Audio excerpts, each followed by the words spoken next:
Hi அன்பான வியூவர்ஸுக்கு நான் இன்றைக்கி பாருங்கள் சம்சா பண்ணிகிட்ருக்கேங்க. எப்படி இருக்குது பாருங்கள், நல்லா இருக்கா சொல்லுங்கள். எப்படி ரெடி ஆகிட்டே இருக்குது பாருங்கள்.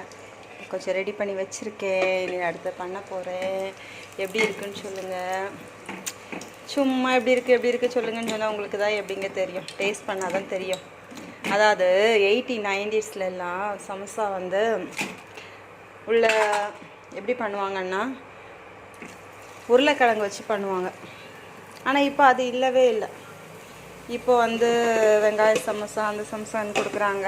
பட் ஆனால் அந்த டேஸ்ட்டு பழைய டேஸ்ட் இல்லை. பாருங்கள் நான் இன்றைக்கி இந்த அதே பழைய 80s-90ஸ்ல சாப்பிட்ட மாதிரி அதே டேஸ்ட்டோட இன்றைக்கி பண்ணியிருக்கேன். நான் சாப்பிட்டு பார்த்தாச்சு, ரொம்ப கிறிஸ்பியாக. அங்கே பாருங்கள், இது வந்து மைதா கூட இல்லை, வெறும் கோதுமை மாவில் தான் பண்ணியிருக்கேன். சூப்பராக டேஸ்டியாக, ரொம்ப ஹெல்த்தியாக என் கையாலே பண்ணியிருக்கேன். எல்லாம் ரொம்ப டேஸ்ட்டாக தான் இருக்கும். ஸோ இது எப்படி பண்ணலான்ற வீடியோ நெக்ஸ்ட்டு அடுத்து உங்களுக்கு சொல்லித்தரேன். இப்போது தேங்க்யூ, பாய்.